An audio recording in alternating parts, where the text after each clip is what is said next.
back onto doing the brake lines on the front of the tow truck. Today I finished off all underneath the engine, all those lines, plumbed all that up. So tech tip, don't put the motor in first, it's a terrible idea. Now I'm doing master cylinder down to the brake proportioning valve, getting that done so that then I can just undo it and send the booster and everything off to get rebuilt. This is the furthest most forward one. I've already done one curve, so this actually is coming straight out of the master itself. And then what I've done is an actual wire sort of diagram, template, whatever you want to call it. And yeah, it just gives me a rough idea of where everything's going, the angles it needs to be on, and the length of it to cut the actual brake line. So I've got enough there, and I'm not just guessing it. And yeah, so this is pretty much the shape it's going to be, down to that black line there. And that'll be the front one, and then I'll make the rear one sort of tuck in and do sort of near the same. Yeah, so the reason I'm doing it this way and not the curls is I have talked to people that have done brakes for years, and they said that it should be fine. There's enough bends and whatnot in it to flex and obviously absorb cab movement, the chassis movement, and all that sort of stuff. So it shouldn't fatigue and break apart. And also a lot of the reason for the curls in the brake line, well, from what I've been told by quite a few people, is it's more of a service thing. So say that the mechanic has to change the master cylinder or the brake line fitting and it gets damaged, or 9 times out of 10 the new one's a different size fitting because we can't build shit the same. You've got a bit of line there to actually unravel and get you sort of out of trouble. So either has fair point. I'm not going to go with either, but this is the way I'm going to do it, and I know it'll work. There's plenty of flex in that shape and everything, especially with the flat and the 90s and everything, so there shouldn't be any issue with doing it like that. Hopefully touch back with it finished, try and bolt it on and have a look, and then hopefully get the next one done tonight. Fingers crossed.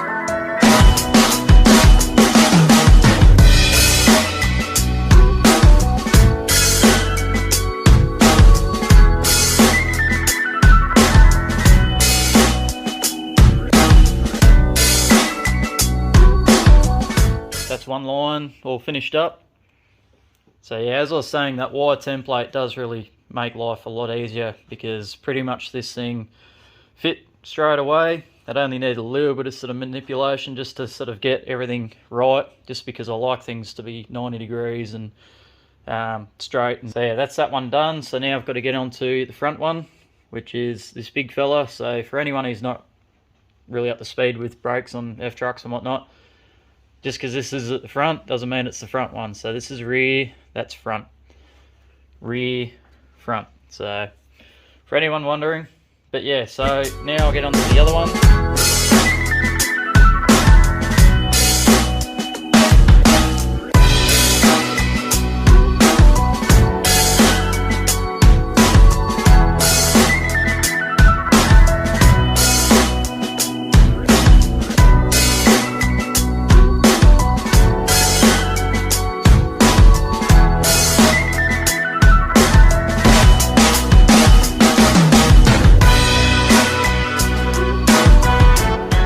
After a little bit of tweaking, that's pretty much the lines all done, and pretty much the plumbing for the front end finished. So pretty happy with how it's gone. This is the first time I've really done a full sort of brake job on a vehicle, so I'm pretty happy with how I've got the lines and everything's run. Plenty of space. You're not going to get tangled up here doing spark plugs or whatever you need to down the track. And yeah, it all looks pretty neat, all symmetrical, and everything sort of goes pretty well. First time using stainless steel brake line. The reason I went this way was it's a lot stronger, tougher, and hopefully, yeah, it won't corrode or anything like your normal brake lines do over time, so a bit more serviceable. And yeah, the only thing with that is, yeah, it's a lot harder to bend, a lot harder to move, straighten out, all that sort of stuff. And also I was putting oil on the tube itself and also the brake clearing tool. Just makes things a lot easier and stops any possibility of the stainless actually splitting. That tool does a pretty good job, but yeah, it sort of does work pretty hard to get this stainless to do what it needs to. But yeah, for the most part, I think it'll be fine. And yeah, if we got any issues, we'll find that out before we're off down the road. But yeah, I'm happy with it. Next time, I won't be putting the engine in first. I'll be doing the lines before that. But you learn these things. So yeah, now that's all finished. So I'll get the booster and the proportioning valve off to the brake joint, just because I can't get the parts. They don't sell them to the public. You got to be a registered customer or mechanics or whatever it is, and I'm neither. So I'll just get them to do it, and they do a really good job anyway. So I'm pretty confident that, yeah, they'll do a lot better job than I probably would anyway. So get them sent off and then back, and then I'll probably get them to get a new master cylinder as well, just while we're going. We've now got heater hoses or piping all done. So this is an idea that I wanted to do for quite a while now, just to see what it'd look like, see if it'll work. And yeah, I'm actually pretty confident on it. So yeah, it's turned out not too bad. I just need some new clamps. I'm not really keen on using those big wide fellas, so they're on the way. But yeah, I've made some swank little brackets to go off the intake. This might work, might not, but I'm pretty confident that it will. And I'll also be putting a anode in the drain plug. So it's a sacrificial anode, so any electrolysis or anything that's going to try and eat these pipes out, or water pumps or anything like that, it'll eat that first. So yeah, I'll purchase that, put that in. But yeah, that's pretty much that done. So this is pretty much the engine bay now. Wiring's all pretty much done. Yeah, run where it needs to be. I ended up having to do a heap of wiring over here, because this side I actually had to shorten, where this side I actually had to lengthen because it wasn't long enough. So cut and lengthen and put sections in and soldered it all and all that sort of stuff. And then yeah, I've had to do a little bit of other stuff with the wiring, chase a few things, put a couple of wires in, all that sort of stuff. So now it's pretty much to the point where it's done. I've just got to hang the wiring up. So this side shouldn't be too bad, because it's still got the holes in there for the clips that hold the wiring to the panel. The motor, I'm going to have to build a bracket or something to actually hang the wiring up a bit, just so the wiring and the temp sender for the gauge isn't sitting on the engine, because it's not really great for it. But yeah, everything's all sleeved and covered. This side's a little bit harder, mainly because the wiring's running in a slightly different spot to what it originally was, and some idiots welded the holes up. Don't know who that was. So anyway, I'll sort that out. I might even just get a couple of clips or brackets and then actually glue them to the panel. Hopefully that'll hold. We'll see what happens. And also under the plenum, originally they have clips that actually clip over the edge of the plenum. I don't want to use them because they rip the paint off, they're shit, and just, yeah. So I'm going to look at something else, something that, yeah, obviously I can glue underneath and it'll hold there, stay there, and hold that wiring up. Continuing on with the wiring, I ended up getting down to this plug here. So this is the original one. So this is the engine loom plug down to the chassis plug, or chassis loom. Pretty old and crusty, not very sealed, full of shit, and not very good. Probably won't last 50 years, but while we're doing things, we may as well improve. So I didn't have any plugs that would suit, because now we're running a fuel pump wire. So that means I need a 7-pin plug, which means as easy to find as a left-handed screwdriver. But these plugs here, I've got one on the Dizzy here. These are like a waterproof plug. I like this style. It's pretty easy to use, you know, set up, everything. And yeah, I wanted to stay with them. If you run one, I like to do the whole truck with them. So anyway, what I've ended up doing, and this might be an idea for anyone else, is I've got a pair of 4s. What I ended up doing was trimming a couple of bits off the inside, and then JB welding the housings together, and then also welding these rear flaps together. So these lift up as one, so you can still pull your wiring out and whatnot, but they're all pretty much held together. The chassis end will be separate because there's just no real way you can sort of do that. But at least these are stuck together, so everything will bolt in the, well, join together in the same place. So yeah, that's definitely tidied it up. So I'll definitely keep that in mind for next time. So that has led us on to underneath and all the way back there. I've also cleaned up a bit, so all this wiring here was run underneath and it was leading up to probably that light up there on the headboard. Yeah, we don't need this stuff. It's just big heavy wiring. It just doesn't need it. It's for the old heavy lights, where new LED lights really don't need that shit ton of wiring on it. So got rid of that. Also, we got rid of a heap of electrical tape, and the reason we've done that is we come back here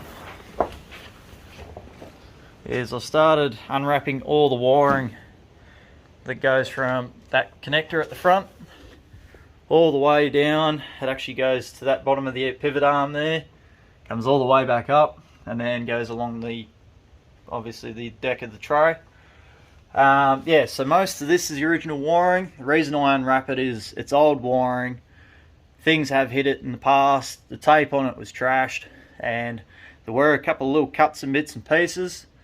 Also, I wanted to unwrap it to the point where I got to the sender wires for the fuel tank, so I know exactly where they're going to end up underneath the cab.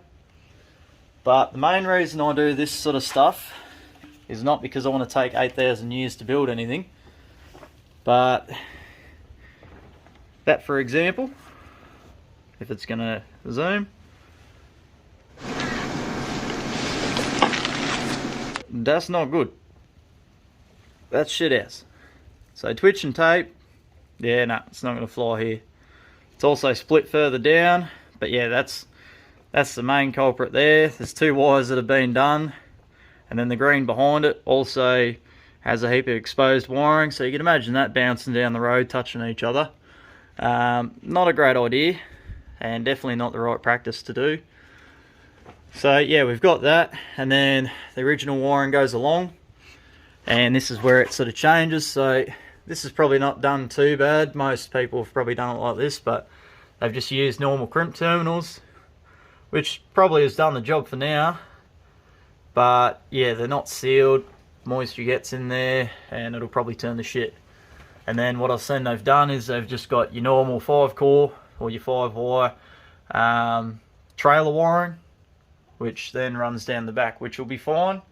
I might even leave it, but I will have to pull it out so that the tray can be worked on. But I wanted to get it to it about here, and then yeah, just get all this wiring tied up, get some sleeving on it, get the wires run to the sender, make sure they're all covered too, run my fuel pump wire down to here where it needs to be, and then that's pretty much, yeah, the wiring done for the most part. Off to the track yet again. Today's Saturday, the Auto Club's car show is on out there. Datsun's had the worst wash it's ever had in its life. Pretty hesh and undies, but it'll do. So we'll go for a look and see what they're doing.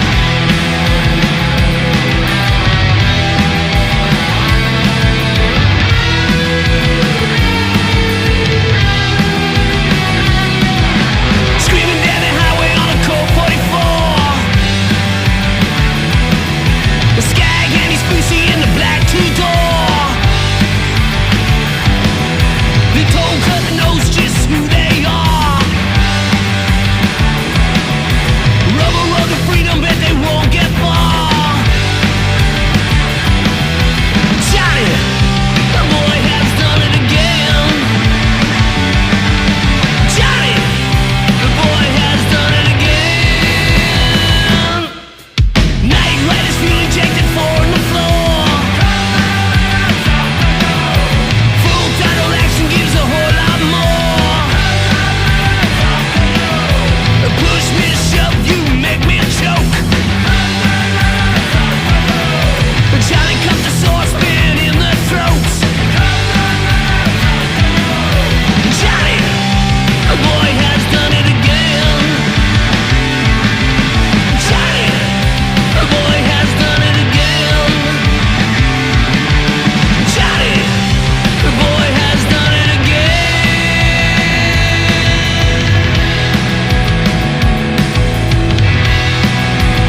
little event. They had a band, giveaways, prizes, all that sort of stuff. They did a bit of judging, and yeah, it was good. There was a good few round of cars, a couple of speedway cars, some older stuff, a couple of drag cars, all that sort of stuff, and yeah, it was good. So took the Datsun out there mainly just to participate. They liked that, and as rough as it looks, people were actually still pretty pleased with it, so that's good.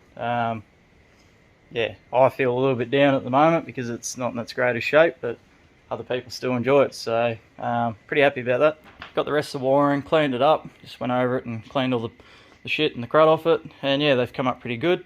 The wiring's actually in not too bad a nick. There's a few spots where I'll just put some of that black electrical tape stuff over the top just to seal it. It's just where the insulation's sort of gone a little bit ordinary. I've also chopped the plug off the front, and the reason I've done this is I could go through the wiring diagrams for these, but it's just easy to look at it in person because this side has these colours and it doesn't reflect on this side. So the loom actually changes colour as it goes through this plug, so it does pay to keep your old plugs until the job's finished.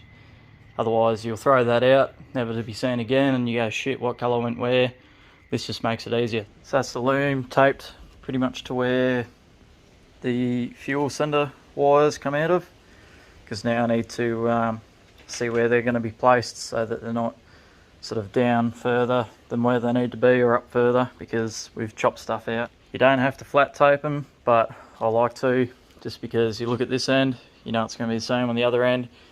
If you've got an issue with one of the wires, and you can actually go searching along and you'll know whereabouts on the loom it is. Plus, yeah, it's just a little bit neater. It is a little bit more tedious, but once you get a rhythm going, it's not too bad. So that's where the fuel wire for the sender, for your gauge, is going to end up. So that was, yeah, worked out. I pretty much taped to the right spot anyway, just by luck. So I've continued on, and I've made my way to about here. It's just one spot that I've decided to chuck a bit of this on there just to seal it up. The wire was fine, it's just the insulation wasn't, so doing that. So while I'm waiting for that to dry out and do its thing, I might get into wiring these plugs up. So I was going to keep these separate, and then I looked at it and decided, screw it, we'll try and make it one piece. So the bulk of it's separate, but the actual whatever you want to call it, lid, I've glued them together, so it's now all one plug. So yeah, so what I'll do now is get me wiring. I've left myself enough room so everything can be moved around, you're not pulling against it or anything, and yeah, get them fitted up. So that's that loom done for the most part. Plugs all finished, and yeah, it looks pretty good. So yeah, that's pretty much as far as I'm going to go for now, till I can get the fuel tank in with the sender. I won't know how short those wires need to be or where they need to be run. Same with the fuel pump setup, so I'm going to have to clean up the inside of that chassis very soon, paint it all. Yeah, so that's pretty much right.